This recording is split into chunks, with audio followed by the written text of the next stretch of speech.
Fala aí pessoal, tudo bem? A gente vai retomar aqui o nosso curso de História do Brasil, continuando na nossa cronologia, e hoje a gente vai falar sobre o período regencial, a regência no século XIX.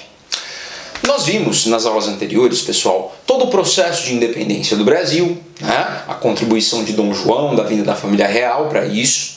Em seguida, vimos a independência em si, lá em 1822, com Dom Pedro, e falamos sobre o primeiro reinado. Nosso último encontro, nós discutimos sobre o primeiro reinado e as realizações, as permanências, né? As rupturas, os principais eventos, a Constituição, enfim. E a gente viu, pessoal, que o primeiro reinado ele não vai terminar muito bem. Não vai terminar muito bem no sentido em que Dom Pedro ele não vai saber conduzir muito bem a política brasileira. Né? Ele vai acabar arrumando confusão, brigas com o exército, com a elite, por uma série de motivos que nós discutimos na aula anterior. Né? Com a elite econômica, com a elite política, né? Vai acabar ganhando uma grande impopularidade e vai ficar isolado. No fim das contas, em 1831, ele foi obrigado a renunciar, encerrando assim o primeiro reinado. Porém, fica aí um problema, né? Porque a elite brasileira não queria uma república. Eles falaram, Dom Pedro, a gente só não quer você, né? Nosso problema é você. Aí Dom Pedro falou, mas e aí, o que vai acontecer? Ele falou, não, se você quiser, Dom Pedro, o seu filho pode ser rei, o seu filho pode ser o próximo rei. Beleza, mas meu filho tem 4 anos de idade. Não tem problema. A gente vai fazer uma regência e a gente garante para você que a gente vai manter a monarquia. Enquanto ele for menor de idade, né? Ele tinha 4 anos, pessoal, filho de Dom Pedro em 1831, o Pedrinho tinha 4 anos. Então fica combinado assim. O Pedrinho ele vai ser preparado, né? Vai ser educado aí para se tornar o próximo rei. Enquanto isso, os políticos brasileiros vão ajeitar ali, né? Vão preparar, vão organizar uma regência para governar o país enquanto Dom Pedro II não tem idade suficiente. Beleza? Vai começar aqui o período regencial. Pois bem, pessoal, serão 9 anos de regência, tá? Se você fizer algumas contas rápidas, né? Dom Pedro II tinha 4 anos em 31, em 40 ele não tinha 18.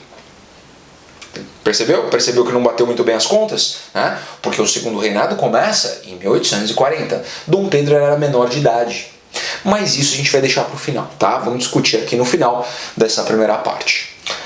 Pessoal, antes da gente adentrar e discutir um pouco aí como é que foi o período regencial, o que aconteceu nesses 9 anos na história do Brasil, é legal que você tenha aí em mente as características gerais, o que significou esse período de 9 anos entre o primeiro e o segundo reinado na história do Brasil. E eu afirmo para vocês que a melhor palavra para definir é essa aqui, ó, crise. Pessoal, é a palavra que melhor define esse período da história do Brasil. Por quê? Lembrem-se que a situação econômica do país não ia nada bem. A gente viu lá no primeiro reinado que uma recessão encaminhou para uma crise. O fato do Brasil ser obrigado a basicamente exportar produto agrícola, a gente não tinha indústria, né? Afinal comprávamos da Inglaterra, fazia com que as nossas receitas dependessem disso. E pessoal, os produtos que nós exportávamos tinham concorrência no exterior. Logo, isso gerou um problema, como a gente falou na aula passada, né, no vídeo anterior. Esse problema vai persistir, pessoal. Por praticamente todo o período regencial, a situação econômica do país vai de mal a pior. Então, você já pode concluir, por exemplo, que se a economia vai mal, a situação política não vai ser fácil, tá? Não vai ser fácil. A gente vai ver que os problemas econômicos vão levar a problemas políticos e a problemas sociais. Né? A pobreza, a miséria se acentua nesse período. Portanto, é um período complicado. Tá? A economia vai mal, vai continuar indo mal até aqui o finalzinho da década de 30, né? Só vai começar a melhorar, pessoal, ali na virada dos anos 30 para os anos 40, com o aparecimento de um novo produto de exportação que vai ter um boom e vai recuperar a economia brasileira de certa forma. Mas isso é assunto mais para frente, né? Portanto, situação econômica em crise. Consequências. Revoltas, muitas revoltas acontecendo pelo país. E a gente vai deixar essas revoltas para discutir mais para o final, beleza? Vamos deixar as revoltas para discutir no final. Eu vou pontuar as mais importantes com vocês, beleza? E pessoal, eu afirmo para vocês que a consequência política disso vai ser bem complicada, né? Governar o país dessa forma vai ser bem complicado. Por quê? Quem vai governar o país? Serão os políticos brasileiros, serão os senhores de terra, a elite econômica e política do país é que vai conduzir esses 9 anos. Beleza? E tem um detalhe aí, pessoal. Tem um detalhe, né? Tem um detalhe. O imperador, pelo menos Dom Pedro, minimamente ele dava uma identidade para o país, né? Minimamente as pessoas entendiam que Dom Pedro, ele era o governante, as pessoas eram o súdito. Sem o imperador, sem o rei, na ausência de um rei nesse momento, nós sendo governados por políticos, principalmente da região sudeste, não apenas, mas principalmente da região sudeste, isso vai gerar um certo descontentamento em várias partes do país, tá? Então a ausência do rei, ela é mais um ingrediente para a gente definir esse período como crise. Então vamos lá, crise econômica, né? Crise social, crise política, promovendo revoltas em várias partes do país e a ausência do rei, beleza? Tudo bem? Pessoal, dito isso, entendendo a essência do período, agora a gente vai destrinchá-lo, ok? Seguinte, eu vou falar para vocês um pouquinho sobre como se conduziu a política nesse período e os principais eventos, tá? Eu vou tentar facilitar a nossa vida, porque é um período curto, porém intenso, beleza? Então vamos lá. Seguinte, políticos vão governar o país, ok? No momento em que Dom Pedro renunciou, pessoal, ele renunciou em abril de 1831. Foi uma coisa meio que surpresa para alguns políticos, tá? Porque abril era mês de férias no Rio de Janeiro nessa época. Vários políticos estavam fora. Então o que eles fizeram?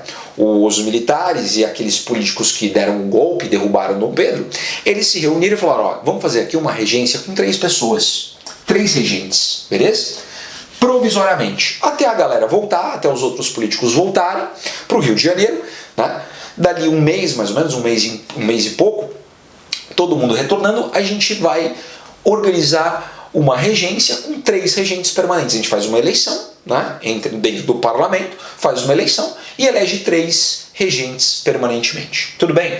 Portanto, a regência começa com o que a gente chama de regência trina, né? Provisória, né? Um mês e pouquinho, até os políticos voltarem para o Rio de Janeiro, demorava nessa época, né? As viagens eram longas, e aí eles fizeram uma eleição e escolheram 3 regentes permanentemente, ok? No entanto, pessoal, para a gente entender a política nesse período, eu acho que a melhor forma é você compreender os partidos políticos em agrupamentos, porque, ó, é uma confusão. É uma confusão. Depois você dá uma olhada lá na sua apostila, lá no seu livro-texto, você vai ver que quando começa a regência, tem lá 3 partidos principais. Partido moderado, partido exaltado, partido restaurador. Aí em 34, isso é em 31, tá? Quando começa a regência. Em 34, esses partidos desaparecem. Surge o partido regressista e o partido progressista. Aí, em 39, eles desaparecem, surge o Partido Liberal e o Partido Conservador. Então eu acho que a melhor forma para a gente entender, depois dá uma olhadinha lá, tem o nome dos partidos e tal, né? Mas como eles se transformam o tempo todo, eu acho que a melhor maneira da gente entender o período não é por partido, mas sim por agrupamentos políticos. A gente pode dizer, assim, claramente olhando para a política da época, do período regencial, que existe um grupo que a gente vai definir como liberais, tudo bem? E um outro grupo rival que a gente vai definir como conservadores. Basicamente, os liberais, eles se definiam por defender, eles se uniam ali, né, o partido, na época, o Partido Moderado, alguns membros do Partido Exaltado, se uniam ali dentro dessa corrente liberal, defendendo mais autonomia para as províncias brasileiras. Tudo bem? Pegando um pouquinho daquele espírito federalista da independência dos Estados Unidos, que dava autonomia para os estados norte-americanos, eles vão nessa pegada. Tudo bem? Enquanto um outro agrupamento, pessoal, formado lá pelos restauradores, depois pelos regressistas, e alguns moderados também, né, que se juntavam nessa ala a princípio, a gente vai entender que existia um grupo rival que falava o contrário. Não, sem autonomia para as províncias. Queremos mais centralização de poder no Rio de Janeiro. As decisões têm que ser tomadas nas capitais pelos políticos da capital. Então, pessoal, basicamente a gente vai ver esse embate. Essa vai ser a essência da disputa política no período, né, entre os políticos durante a regência. Um grupo que a gente vai definir como liberal, tá? Então vamos fugir aí dos partidos um pouco. Depois, se você quiser dar uma olhada lá, né, no nome dos partidos e tal, mas vamos assim que é mais fácil. Liberais, o grupo liberal e o grupo conservador. Dito isso, pessoal, eu afirmo para vocês que no momento em que Dom Pedro caiu, o grupo liberal ele era maior. Ele tinha uma maioria na Câmara. Portanto, ele vai montar o governo, ele vai ter ali o comando, né, da regência trina. Tá? Eles vão ajustar ali uma estrutura de ministros e tal. E os primeiros anos da regência, entre 31 e 36, nós chamamos de avanço liberal, por conta dessa predominância de políticos liberais no governo, beleza? Por políticos que defendiam mais autonomia para as províncias. Seguinte, pessoal, não precisa ficar decorando nomes, né, os nomes dos partidos e tal. É legal depois você até dar uma olhada lá para ter visto uma vez na vida, né? Moderado, regressista, conservador, liberal, porque não vira uma salada de frutas, né? Por isso que eu estou simplificando aqui. Legal você dar uma olhada depois, mas não vou ficar decorando nome. Vou te dar um nome para vocês ter como referência nesse período, que é o nome de Feijó. Tudo bem? Diogo Antônio Feijó. Ele era o político, vamos dizer assim, mais importante do grupo liberal, tá? Então vamos deixar um nominho para ter como referência. Quando começou a regência, ele era ministro, tá, pessoal? E mais para frente ele vai virar regente, tudo bem? E ele era ali o articulador político, ele era ali, né, uma liderança importante, então ele vai ser o nosso nome referência. Pois bem, pessoal, você vai entender que entre os anos de 31 e 36, a coisa vai caminhar no sentido da autonomia das províncias. Tudo bem? É isso, essa é a essência, essa é a pegada, essa é a lógica. Então vamos lá. Em 1831, em dezembro de 1831, pessoal, pelas mãos, ali pela articulação do Feijó, foi criada a Guarda Nacional. Isso é um fato importante, não só para a regência, mas para a história do Brasil no século XIX. O que era a Guarda Nacional? A Guarda Nacional, ela era uma polícia de província, beleza? Cada província do país, nessa época, a gente não era dividido em estados, era dividido em províncias. Cada província do país vai ter a sua própria polícia, vai ter o seu próprio comando policial.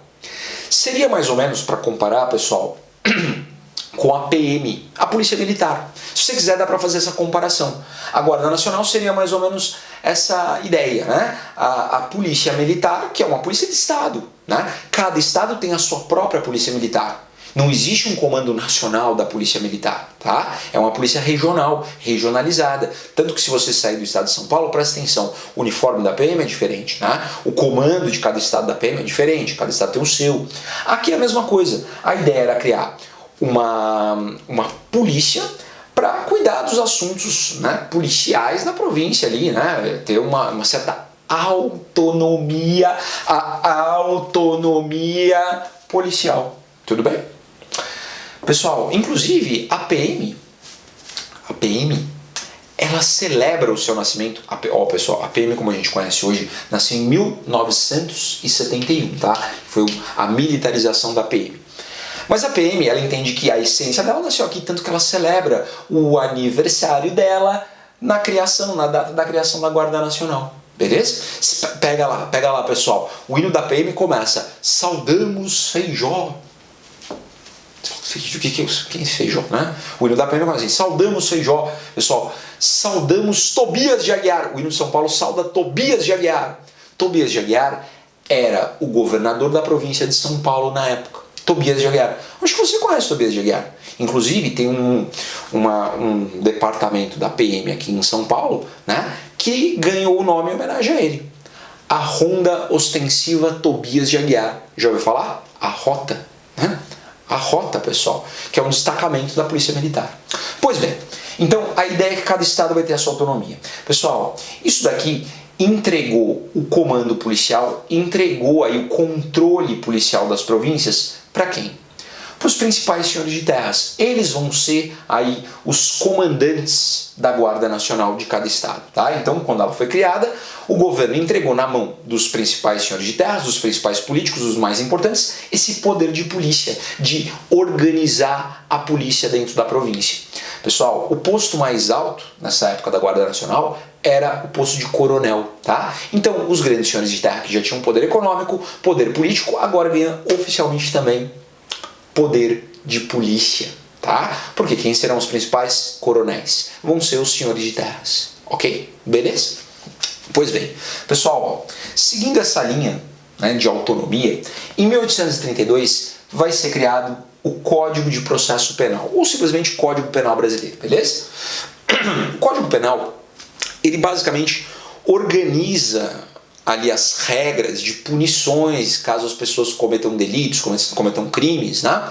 No entanto, é um passo importante, né, para o direito brasileiro. A gente não tinha ainda um Código Penal, a gente fez uma Constituição em 1824, mas não tinha criado ainda um Código Penal, né, formulado, bonitinho, com as regras claras. Criamos, legal, bacana, só que o mais importante sobre esse Código Penal é o fato de que ele vai criar o poder judiciário nas províncias. Ou seja, as províncias passam a ter poder judiciário, passam a ter mais autonomia judiciária, independente do Rio de Janeiro. Tá sacando a pegada? Tá sacando a pegada, pessoal? Então, a gente vai dividir o rolê assim, ó. Avanço liberal, que é o primeiro momento que os liberais estão no poder. O que vai acontecer nesse período? Mais autonomia, medidas que levam a mais autonomia nas províncias. E o auge disso daqui, pessoal, o auge vai se dar no ano de 1834. Mas isso eu vou deixar para falar para vocês daqui a pouco no próximo vídeo. Aguardem aí.